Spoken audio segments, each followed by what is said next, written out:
Hi, my name is Claire, and tonight, my husband introduced me as just the server at a gala I planned, paid for, and built from the ground up. He tossed me an apron, like I was the help. The whole room laughed, loud, some even clapped. But then, his boss stood up, took the mic, and said, "Let me introduce you to the actual owner of this event." The look on my husband's face when he heard my name? The glass in his hand slipped. It shattered. So did everything we'd built. People think betrayal always screams, but sometimes it wears a suit, smiles wide, and calls you honey while erasing you in front of a crowd. And I stood there, humiliated, heart-pounding, wondering. How many times had I disappeared in plain sight? What would you have done if you were me? Before we dive in, tell me, where are you listening from? And more importantly, have you ever been made to feel invisible by someone who claimed to love you? Let's begin. I don't start with my name, just the rustle of fabric as I zip up a dress I didn't choose, the one he said would photograph well. I smooth it down with both palms, not because I'm nervous, but because it's become a habit, one of many I've picked up without realizing. I do these things in silence now. He's in the other room, pacing. I hear his voice, but not for me. It's a call. No, that's not what I told her. I said Monday, not Friday. Look, just fix it. His tone has an edge, but it softens the moment he steps into the bedroom. Big night, he says, glancing at my reflection in the mirror. Let's not make it about anything else. I nod. He doesn't notice I haven't spoken yet. He straightens his cufflinks and adjusts his tie. I reach for my clutch. He picks it up before I do and hands it to me like an afterthought. We've rehearsed this rhythm for years. I'll handle the introductions, he says. Just stay close. Stand behind me tonight. It lands softly, almost gently. That's what makes it sting. We leave the house just after 6. The drive downtown is quiet, except for the low hum of news radio, which neither of us really listens to. Streetlights flicker on as we hit Michigan Avenue. He taps the steering wheel at red lights, the way he does when he's focused. I used to find it charming. The hotel is older, elegant in that way buildings are when they've seen more life than they let on. He steps out first. The valet knows his name. I climb out a beat later, smile faintly when someone greets us. My heels click on the marble as I follow a half step behind him through the lobby. We pass tall mirrors and I catch our reflection. He walks like someone who's used to leading. I walk like someone used to falling in line. I don't resent it. I just notice. Inside the ballroom, the lighting is dim but warm. Golden. A string quartet plays near the back. Servers glide through the crowd with flutes of champagne. He shakes hands, laughs at the right volume. I stay close like he asked. He's good at this, at being on. The kind of man who always knows where the camera is, even when there isn't one. And me? I manage the small things. The timing, the phone reminders. The missing tie pin he forgot was in the laundry room drawer. All the things that just happen because I made them happen. Someone says hello. He turns to me and says, "This is my wife." No name, no follow-up. The man smiles politely. I nod and sip from the glass I'm holding, the bubbles biting at the roof of my mouth. "Excuse me," my husband says, leaning in slightly. "Stick close, okay? Just follow my lead." Something's different this time. His voice is lower, measured. He straightens his jacket again, scans the room, eyes darting past me like I'm not standing there. And even though I can't name it, something in my chest tightens. I push the thought away. We keep moving. We stop near a small circle of executives. I recognize some from last year's event. One of them grins and says, "There he is." He laughs, the practiced kind that signals confidence, not surprise. As they shake hands, I step back half a foot, barely conscious of it. It's like a dance we've rehearsed. He steps forward, I vanish into the background. It didn't start this way, but over time, I've learned which spaces require silence. At family dinners, I was the one who passed dishes, refilled glasses, smoothed over tension with a quiet smile. When things got too loud, I shrank small. I was told I was easy to be around, that I didn't make things harder. I wore that praise like a badge. There's a moment when a waiter brushes past and apologizes, to him, not to me, though I was the one he bumped. I smile anyway. A memory flashes. Thanksgiving, 3 years ago. My sister-in-law complaining about how cold the green beans were. My mother-in-law sighing, "Well, at least Sarah's not dramatic." I remember standing at the stove that day, biting my cheek so I wouldn't respond. There are things you learn not to say. Back in the ballroom, I watch my husband tilt his head toward someone across the room. His posture shifts. He's calculating now. There's a sharpness under the charm. "Big donor," he mutters, then quieter. "Remember, just follow my lead." I nod again. He lets go of my hand as we pass through the center of the room. He doesn't look back. The sound of laughter swells. Silverware clinks gently against glass. A woman throws her head back in amusement, the light catching on her necklace. And then I feel it, that old familiar tug, the one that tells me to shrink, to tuck in my edges, to make myself smaller so someone else can shine. I told myself it was just another room I knew how to disappear in. I followed him in, a step behind, just like always. The room was already full, men in dark suits with voices that carried, women in sleek gowns with practiced smiles. Glasses clinked, violins draped over the air like expensive perfume, and everything had that curated gleam of money trying to look effortless. He was absorbed within minutes, sliding into a conversation that needed no introduction. I trailed close, but not too close. I knew better than to linger in the middle of the frame. The crowd seemed to flow around me rather than with me. He didn't look back. I drifted toward the edge of the ballroom, where people paused to greet each other, a buffer between the central ring and the rest of us who were simply there. I kept my glass in hand, half full of something dry I didn't like, and gave the occasional nod, a vague smile when someone's eyes passed over me. No one asked who I was. They just assumed I was someone's plus one. And in a way, they weren't wrong. A young woman in black approached us with a clipboard tucked to her chest.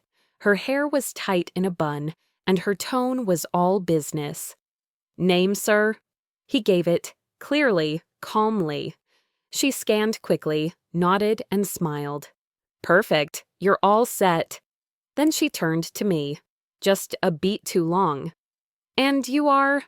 I didn't answer right away. It wasn't the question that caught me off guard. It was the way she asked it. Not rude, just routine. "I'm with him," I said. She looked back down, flipping a few pages. "I'm not seeing. Could you give me your name?" I gave it, first and last. She blinked once, adjusted her hold on the clipboard, and checked again. My husband chuckled, light-hearted. "She's fine. She's with me." The woman smiled apologetically, nodded again, and moved on. But he never said, "My wife," not once. He could have. It would have taken half a second. But he didn't. We moved on, and so did the evening. But something stuck. Not just the clipboard or the woman or the oversight, but the way he didn't fix it. As if I were an accessory, something assumed, unlisted. I told myself it didn't matter. It was his world tonight, his event, his contacts, his stage. My name didn't need to be written down for me to be part of it. That's what I told myself. That's what I always told myself. I took another sip, smiled when appropriate. I knew how to fill the space I was given. Clusters of people were forming, business laughter, short stories, elbow squeezes. I stood nearby, careful not to hover. He was animated, telling some story about a meeting in Miami. They leaned in. They liked him. One man handed me an empty champagne glass as he passed, assuming I was staff. I took it without thinking. Reflex. Years of learning when not to correct someone. A woman in a navy dress introduced herself to him, ignoring me entirely. She didn't mean anything by it. Most people don't. He leaned in again, closer this time, and said quietly, "Let's not make this awkward." I hadn't said a word. "I just thought you'd want to know. My name wasn't on the list," I whispered. He barely glanced at me. "Don't worry about it." His tone wasn't cold. It was efficient, like a door closing quietly. That moment passed too, just like the others. Later, I stood near the bar. He was across the room, shaking hands, laughing a little louder than usual. From here, I could see the way he turned his shoulders, the way he always knew which direction the camera might be in. Someone asked me if I was in marketing. I said no. They nodded, then turned back to their drink. It wasn't cruel. It was seamless. Like I wasn't meant to be central, like I was always meant to fade at the edges. I stepped back again, not physically, but somewhere deeper, and I stood there wondering how long a person could be present without being seen. People moved past me, laughing, brushing shoulders, floating toward the next glass of wine or the next story worth retelling. I shifted away from the crowd and found a quieter spot near the bar, next to a mirrored column that stretched from floor to ceiling. The reflections stared back at me. Just me, holding a glass of water, standing a little too still. I wasn't angry, not yet. Just suspended.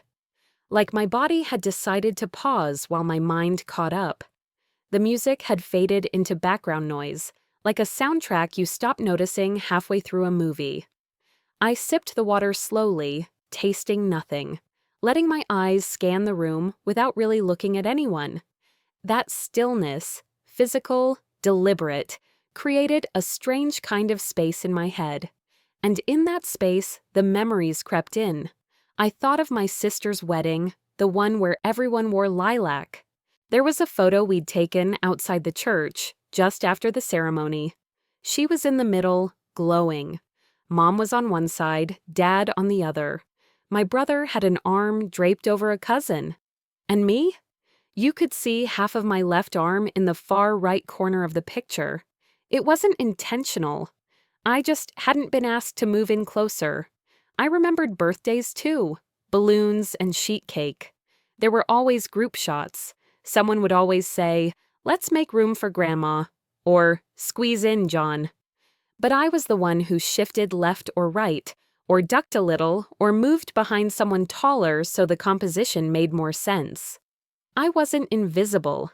I was just never the focus, always on the edge, cropped out by kindness, not cruelty. It had followed me, that pattern, into adulthood, into this marriage. I was good at being easy. That's what they used to say when I was a kid. She's so easygoing. So mature for her age. She doesn't make a fuss. What they meant was, I didn't push. I didn't complicate things. I made space. Even back then, I understood something nobody said aloud. People liked you better when you didn't need too much, especially girls. Especially the youngest. I'd learned to speak less, listen more, smile when others looked tense. Fix things before anyone noticed they were broken. Not because I was a saint, just because it kept the peace. And I thought, naively, maybe, that made me strong. It took years to realize silence can look a lot like agreement. A small commotion near the front of the room pulled me out of my thoughts. A photographer was organizing a group near the stage. Executives, board members, donors. I saw my husband step forward, button his jacket, and angle himself toward the center like he belonged there. No one looked my way. No one said, "Come join us." I didn't move. The flash went off. a second, then a third. And there I was, again, not in the frame, just outside of it. I caught myself staring at the photographer's lens as if it might shift toward me at the last second. It didn't. It never did. And suddenly, something stirred. Not rage, not even sadness. Just a kind of tired clarity. Like noticing a crack in a wall that had always been there, but you finally stopped ignoring it. This happens because I let it happen. That thought scared me more than being forgotten. I looked down at my purse. I could leave, right now. Walk out, call a ride, head home. He wouldn't even notice for at least an hour. Probably not until he needed a fresh drink or someone to smile beside him in the next round of photos. I imagined the door closing behind me. The quiet of the ride. My own bedroom, where the silence would belong to me for once. But my hand didn't move. I wasn't ready to disappear again. Across the room, I saw him scan the crowd. He wasn't worried. He wasn't looking for me out of concern. He was checking, making sure I was where I was supposed to be. And I realized then that silence had never protected me. It had only trained them. My fingers were still curled around the empty glass when I heard him call my name. He didn't yell, he never yelled, but his voice carried just enough to turn a few heads. I looked up to find him waving me over from the center of the ballroom, his smile wide and glossy, like the surface of a display cake. There was a small group surrounding him, faces I didn't recognize, some with name tags, some with practiced nods. All eyes shifted to me, waiting to see if I'd move. I walked toward him slowly, each step too loud in my ears, the way heels echo when you're the only one not in step. I didn't know why he was calling me over. There was no seat pulled out, no hand extended. Just that same polished grin and the faint smell of cologne and red wine. When I reached him, he leaned in, close enough for others to assume it was affectionate, and said, low and casual, "They're short on staff tonight. Just wear this. You'll blend in." I blinked. He was holding something. Folded. White. For a second, it didn't register. I thought maybe it was a napkin, or maybe he'd picked up a lost item and was handing it off. But then I saw the straps, the stitching, the front pocket. It was a server's apron. He placed it in my hands like it was a shawl or a menu, something appropriate for the occasion. I stared at it, still not fully understanding. A man next to him, balding, expensive watch, gave a soft chuckle like it was an inside joke. My husband didn't laugh. He just looked at me like he was waiting for me to say thank you. I didn't. He turned slightly toward the group, raised his voice just enough for others nearby to hear, and said with a shrug, "She's happy to help. Always is." Laughter, light and brief, the kind that's meant to be polite but lands sharp. Someone flashed a photo. My hands stayed frozen around the apron. It was clean, pressed, probably never worn. But in that moment, it weighed more than anything I'd ever held. I didn't move. I didn't say a word. Everything around me began to hum and blur. Voices mixed with the clinking of glasses, the shifting of bodies, the low drone of music that somehow picked up again, as if nothing had happened. But something had. And I felt it break, right in the middle of my chest. Not loudly, not like glass shattering. Quieter than that. Like a hairline crack finally reaching the edge of something. I tried to breathe, but my throat tightened. My hands went cold. My ears filled with a dull ringing that made it hard to hear the rest of what he was saying. People began turning away. Conversations resumed.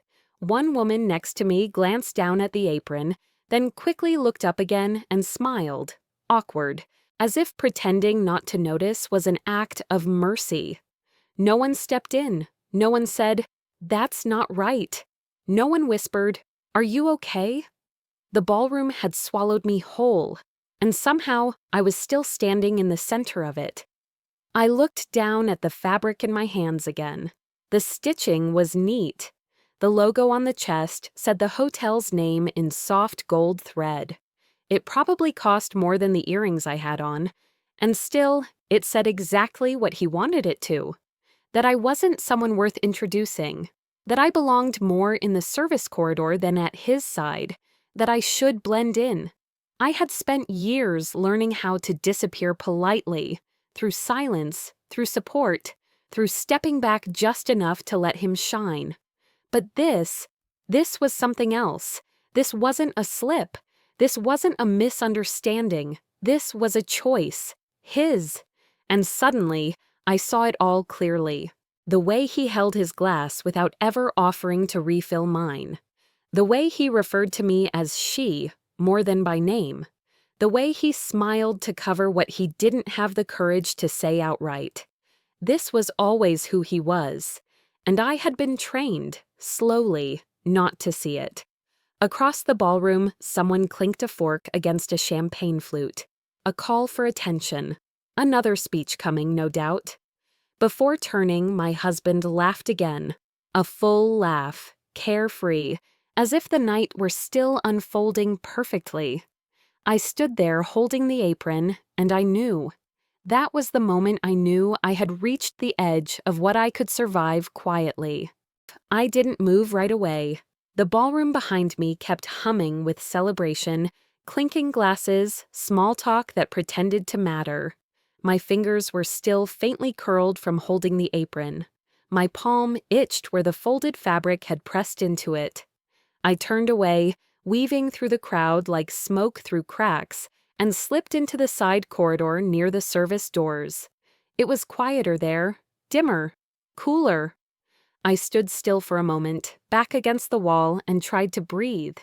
Deeply, slowly, like I'd taught myself to when I felt panic creeping up but didn't want to cause a scene.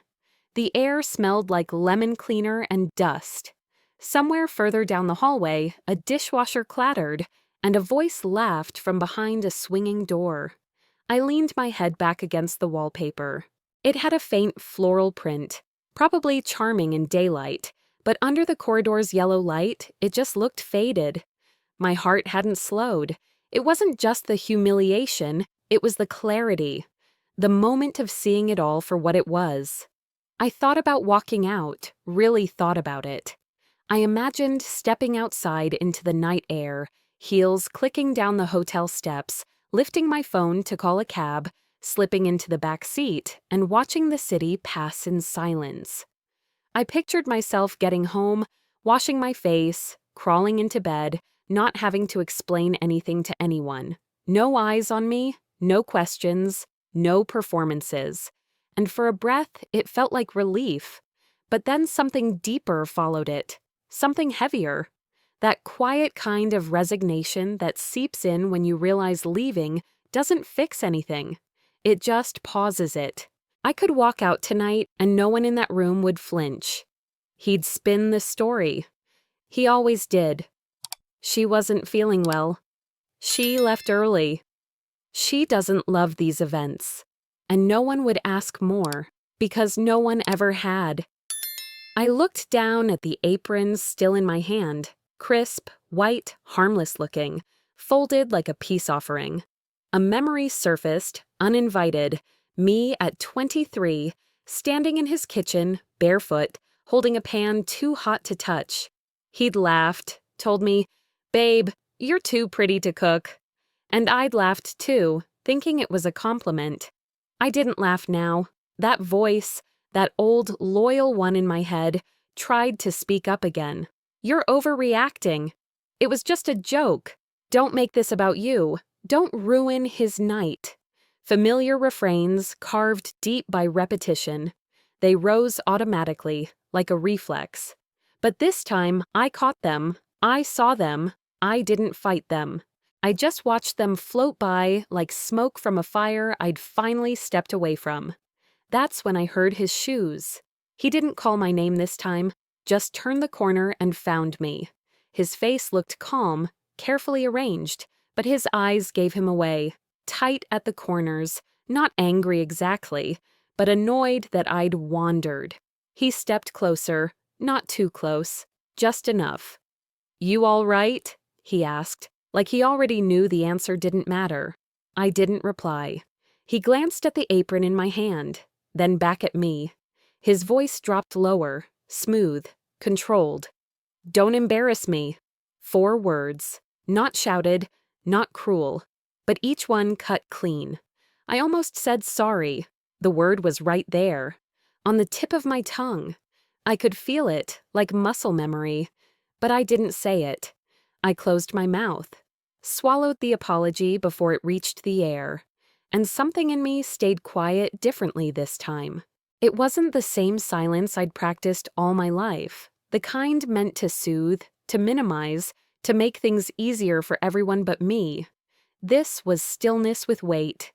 He stared at me, waiting. When I didn't move, didn't speak, his jaw tightened. Just a flicker. But I caught it. I turned my head slightly and caught my reflection in the glass of the exit door. There I was, holding that apron like it might disappear if I waited long enough. Hair slightly out of place, shoulders drawn in. I looked small, not in size, in permission. I looked like a woman who had spent too long making herself easy to overlook, and I hated that version of me. I stared at myself until the hallway blurred around the edges. If I left now, I'd go back to a life where this kind of thing would just happen again, and again, and again, because I'd taught him it was okay, taught him through patience, through quiet, through shrinking. The only way to change anything was to stop playing the part I'd been handed. I turned away from the glass, looked down at the apron again, and finally made a choice. I walked over to the nearby chair, one of those extra banquet seats tucked against the wall, and folded the apron again, neater this time, intentional. Then I set it down gently, not with anger, with decision. He was watching me, but I didn't look at him. I didn't explain. I didn't defend. I didn't say anything at all, just left it there and stood beside it. The quiet between us was thick, but it was my quiet now. From inside the ballroom, a microphone crackled to life. Feedback buzzed, followed by the clearing of a throat. Someone was about to speak. I stood still, spine straight, heart beating louder than the music behind the doors. I didn't know yet what would happen next. I only knew I wasn't leaving. I walked back into the ballroom without hesitation. No apron, no apology, no performance. The music hadn't changed, but something in me had. My heels tapped softly on the polished floor, each step deliberate. I didn't skirt the room like I usually did, looking for a quiet corner to disappear into.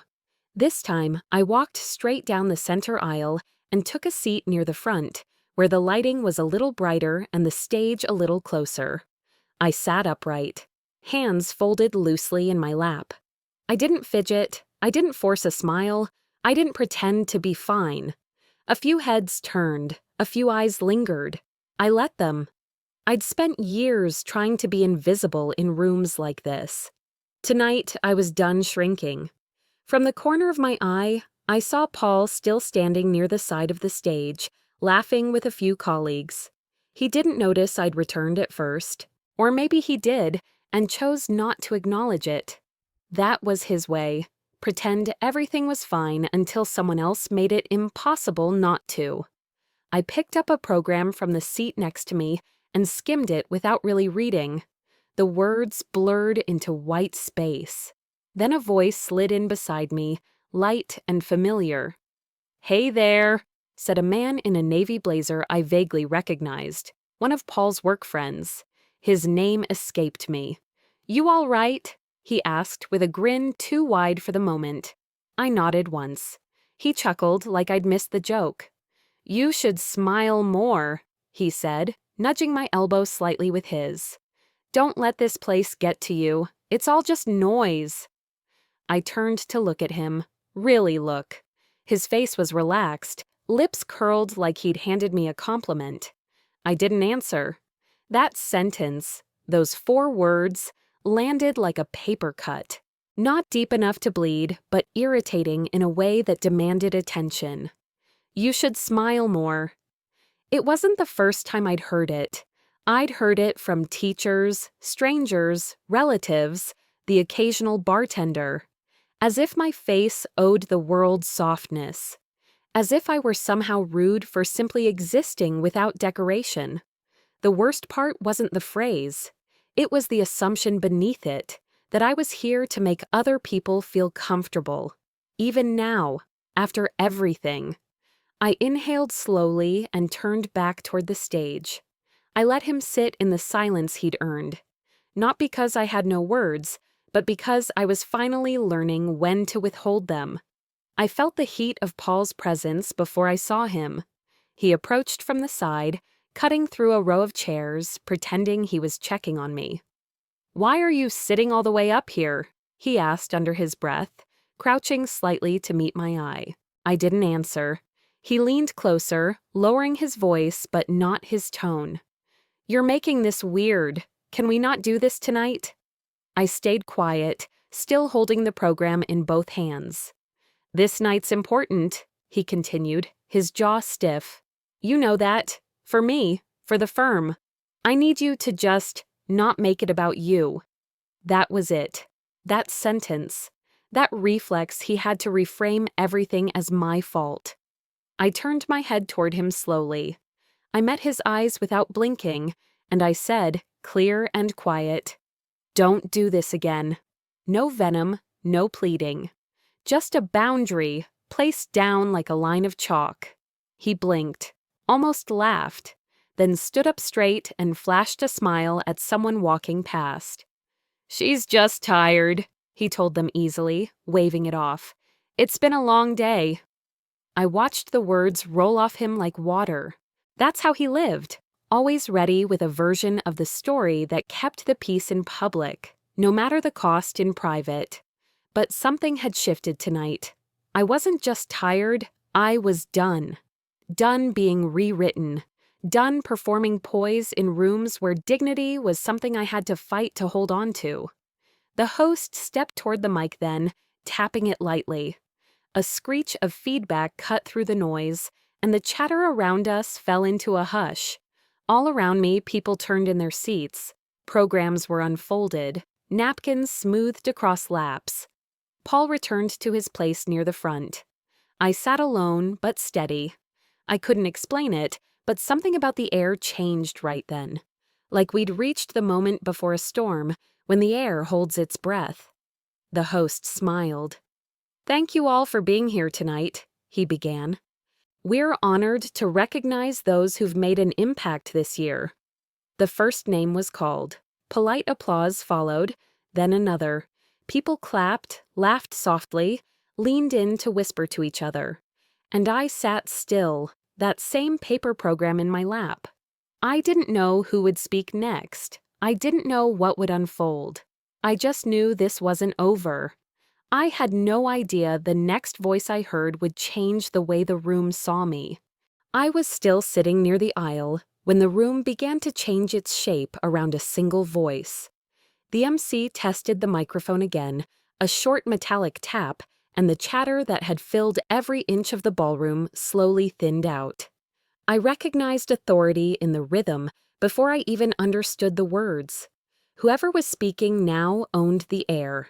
The spotlights over the stage looked warmer, almost gentle, but they pulled everyone's attention like a steady tide. Paul straightened his back in his chair. I could see him from where I sat, adjusting his jacket, lifting his chin, certain this was the moment he'd been waiting for. He didn't look toward me. He kept his eyes on the stage with that confident expression he used whenever he believed the story was written in his favor. The MC thanked sponsors, partners, people I had never met, names flowing in a neat professional melody. Then he paused. A real pause this time, long enough for forks to hover over plates and for glasses to stop halfway to mouths. And then he said my name, not Paul's, mine. The sound in the room shifted, like a train changing tracks. A few hands began clapping out of habit, then slowed, confused.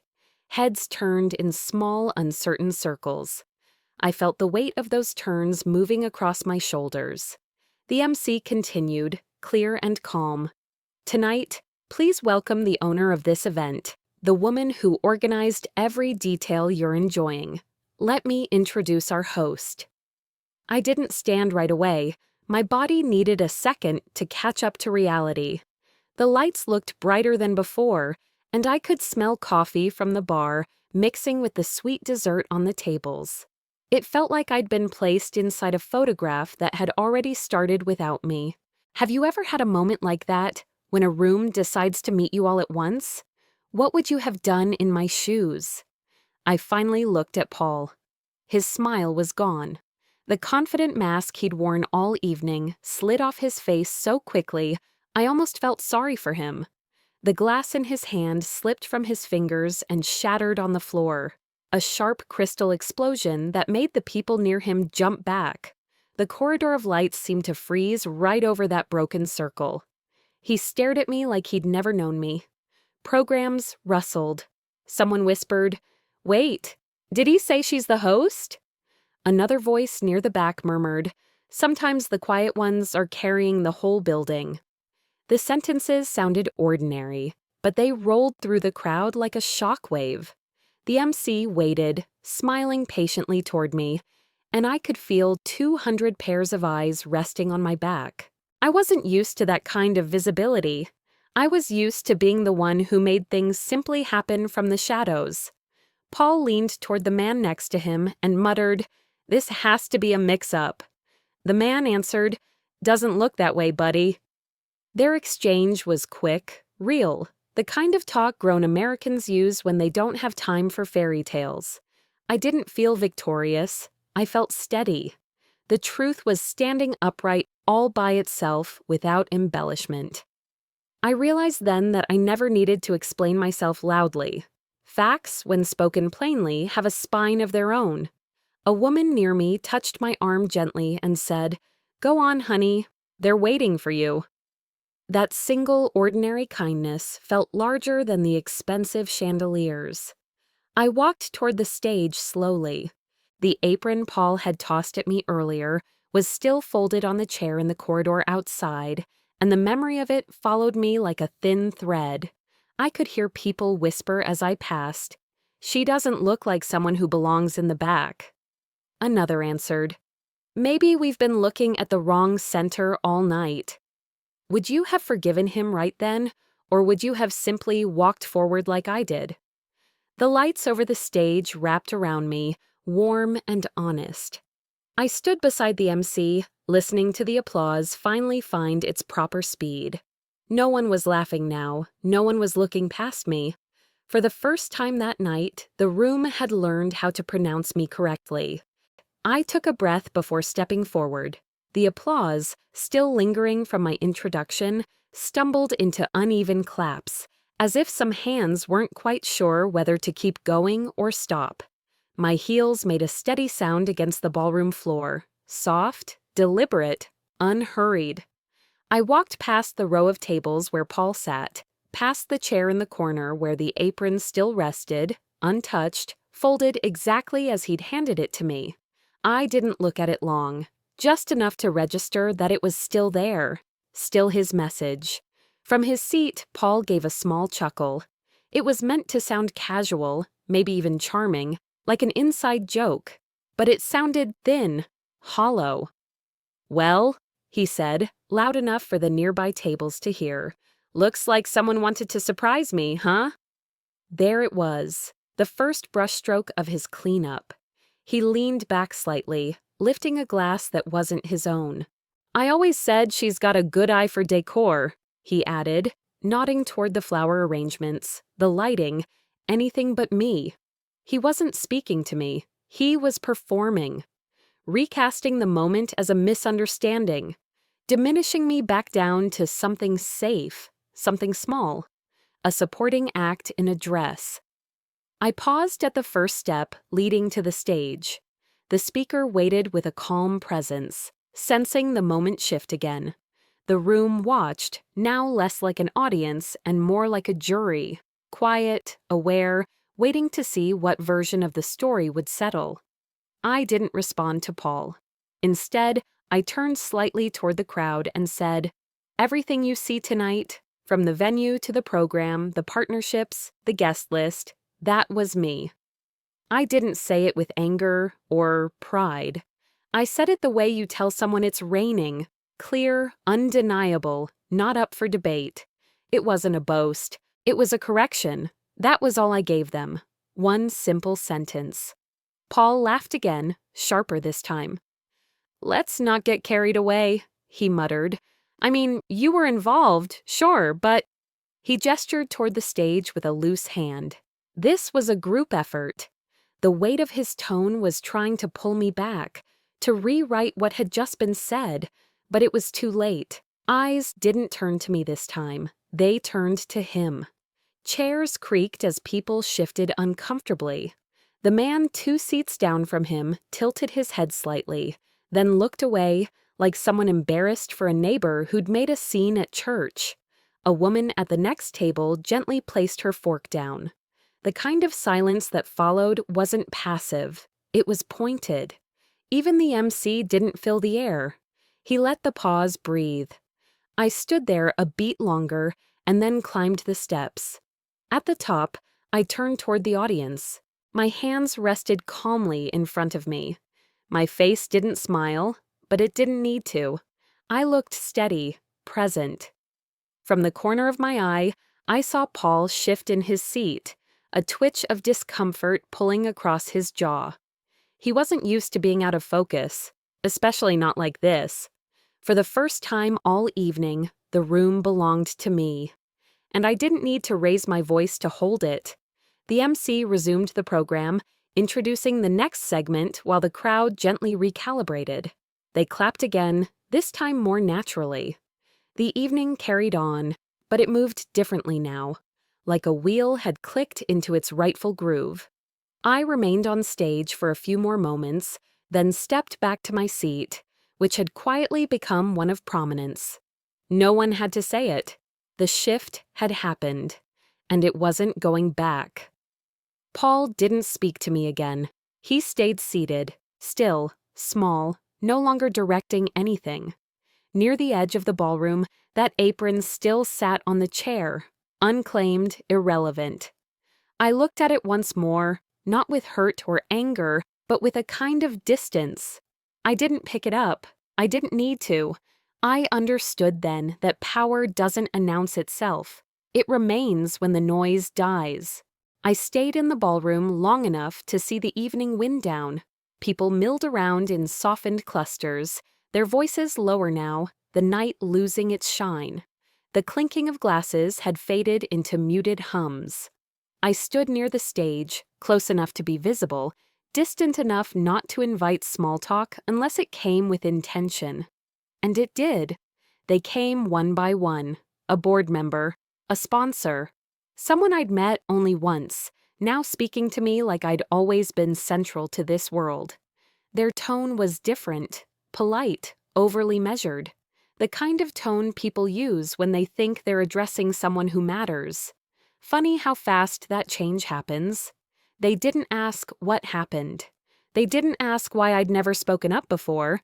They only asked things like, "So what's next for you?" And, "You must be proud." I wasn't. Not in the way they meant. I felt still, not victorious, not vindicated, just clear. Across the room, Paul was exactly where I'd left him. Same seat, same posture, hands folded on his lap, like he was waiting for an announcement that never came. He didn't look at me, but I knew he was watching. He didn't come over. There was no grand apology, no whispered explanation, not even one of his familiar attempts to smooth things over with charm or guilt. Just that same calm calculation he always wore when he was choosing what version of the truth to believe. Eventually, he stood, walked toward me. Not fast, not slow, just enough movement to pretend something needed to be said. He stopped a few feet away and glanced around first, checking who might overhear. Then, "I wish you'd told me earlier. This could have been handled differently." Handled, like a problem, like I was a mess on the floor to be cleaned up before anyone important stepped in it. I didn't reply. He added, "Timing matters. You know that, right? He didn't mean the program schedule. He meant his career, his reputation, the optics. Always the optics. I looked him in the eye and realized something so simple, it almost made me smile. He hadn't changed. He never would. He wasn't confused. He wasn't sorry. He was just caught. He turned and left the ballroom without another word. I didn't stop him. Instead, I waited a moment longer, letting the last speech finish, letting the applause swell and then dissolve again into the air like steam from a cooling cup. Then I walked out. The heavy hotel doors swung open with a push, and I stepped into the night. The air was colder now, the wind sharper than earlier, but I could breathe. My lungs filled completely, like they hadn't had room inside that ballroom. Across the street, traffic lights blinked through empty intersections. Chicago's skyline stood still and sure behind me, unbothered by the minor earthquake of my personal world.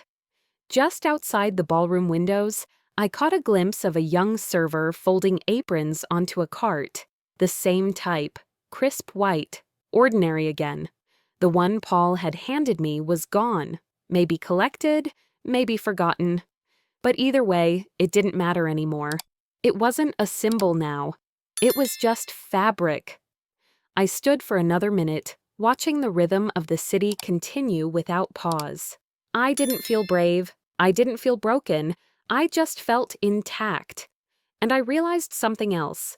I didn't need to explain to anyone what I'd do next, because I knew. And that knowing didn't need a witness to be real. Some victories don't come with a cheer. Some feel like grief before they feel like freedom. And sometimes the win isn't in who you confront. It's in who you stop waiting for. We tell ourselves silence is strength sometimes, that biting your tongue is noble. But that kind of silence, when it's constant, when it's all you've known, it doesn't make you stronger. It wears you thin. I know better now.